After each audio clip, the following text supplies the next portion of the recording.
En Congreso Radio, un congreso para todos, esta es La Entrevista. Estamos en comunicación con la congresista Gladys Echaíz, presidenta de la Comisión de Justicia del Congreso, a quien le agradecemos por este contacto. Gracias a ustedes por la invitación. El Pleno ayer aprobó un cambio normativo muy interesante porque va a permitir acelerar los procesos judiciales en el caso de alimentos. Efectivamente, mire, si nosotros revisamos las estadísticas de los procesos en curso, vamos a encontrar que, no obstante la importancia que debe darse en los procesos de alimentos, estos se encuentran casi detenidos en los juzgados por falta de celeridad, de atención, por los plazos, por falta de alguna documentación, etcétera, etcétera. O porque sencillamente las atenciones no son digamos, proporcionales a lo que correspondería en cada caso. Congresista, para que los padres de familia que nos están escuchando puedan comprenderlo, ¿en qué consiste este cambio normativo, esta modificación? Ahora, la modificación tiene que ver desde el inicio de la presentación de la demanda. Por ejemplo, la demandante puede hacerlo ahora incluso en forma verbal. Se acerca a los juzgados, al secretario, para que le reciba su demanda. Puede hacerla por escrito o llenar unos formularios, dando indudablemente toda la información y acompañando la documentación que acredite el vínculo familiar, ¿verdad? Las partidas de nacimiento específicamente y demás que puedan servir o coadyuvar a su pretensión. El trámite que antes estaba sujeto, por ejemplo, a plazos un poco latos, por decirle 30 días para que te conteste la demanda, estamos reduciéndolo a 10 o 5 días.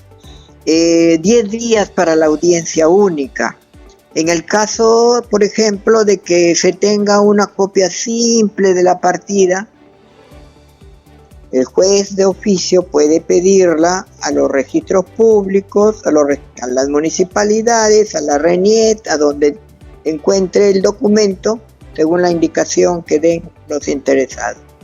En el caso del demandado, si incurre en alguna omisión, por ejemplo, una y otra parte, si incurre en alguna omisión, el juez le dará el plazo para que lo subsanen, pero nunca sobrepasará el señalado por la ley para la audiencia única.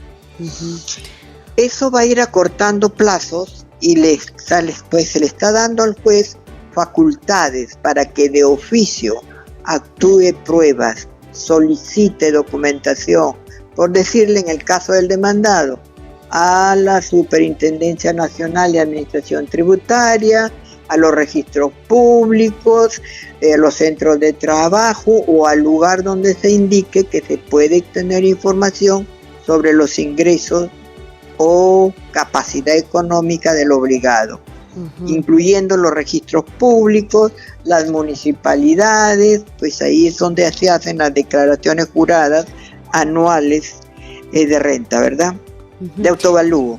Esta medida también incluye, según tenemos entendido, que en estos procesos de alimentos la niña o niño o adolescente puedan sentar su posición o expresar en función a su edad. Puede ser, así es, puede ser entrevistado en un lugar adecuado y solo con el juez directamente, sin presencia ni intervención de los padres a efecto de garantizar y cuidar que no se vea involucrado en las diferencias que pueden haber entre uno y otro padre. Esa es una conversación juez menor, siempre que lo estime conveniente, como le digo, y necesario. Esto viene a solucionar, congresista, una problemática social, porque en muchos casos se esperaba por la pensión de alimentos, a veces años, a veces el menor de edad llegaba a tener la mayoría de edad sin ser sin recibir esta pensión de parte del padre, pero, ¿no? Mire, este es un esfuerzo del Congreso que incluso llega de considerar la sentencia, si bien apelable, pero de manera diferida. ¿Qué significa? Que la sentencia se ejecutará desde un comienzo, aun cuando sea apelada. Uh-huh. ¿No?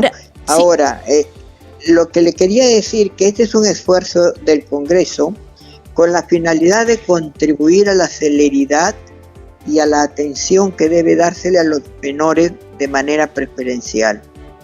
Uh-huh. Sin embargo, eso no le quita que la propia institución también haga los esfuerzos necesarios para que haya suficiente recurso humano que atienda las demandas de la población. Ya eso es un tema de gestión que corresponde única y exclusivamente al Poder Judicial. Al Poder Judicial. Perdone la pregunta, ¿y estos casos de pensión de alimentos no se puede hacer vía conciliación también? Y esto para quienes nos están escuchando, porque tenía entendido que se podía hacer también vía conciliación. Eso no ha desaparecido. Existe ya la norma que establece que previa a la demanda las partes pueden ir a una demuna y ponerse de acuerdo, y el acta que firmen tiene carácter de sentencia y es ejecutable. Uh-huh. Este procedimiento es para los casos en los que no funciona esa conciliación. Y están por años de repente esperando una decisión judicial. Ahora, junto con la calificación de la demanda, el juez debe señalar una asignación provisional. Muy bien, congresista. Entonces, esto es para beneficio de los menores de edad que están muchas veces en espera de juicios de alimentos que suelen ser lamentablemente engorrosos y de larga espera, ¿no es cierto? Así es, en beneficio de ellos, pero sin descuidar indudablemente el respeto de las partes intervinientes, porque tampoco podemos pasar al extremo de limitar o erradicar el derecho de defensa del demandado, uh-huh, a quien tendrá todas las oportunidades para presentar la documentación que determine sus posibilidades económicas, e inclusive se le da al juez la facultad para que pueda solicitar información y verificar o constatar lo que se dice. Es más, en caso de que haya dificultad para la obtención de una prueba y hay un comienzo de prueba con algún documento o algún dato, está funcionando el principio de favor probationes, lo que significa a favor del que lo ofrece. Le agradecemos mucho por esta conversación respecto a esta norma recientemente aprobada por el Pleno. Muchas gracias, muy amable congresista. No, gracias a ustedes, esperamos haber contribuido en parte a la solución de un problema social, humano, familiar y necesario e indispensable para ir avanzando en los temas de equidad, de igualdad y de justicia social. Bien, congresista, gracias por este contacto. Hasta la próxima. A ustedes, gracias.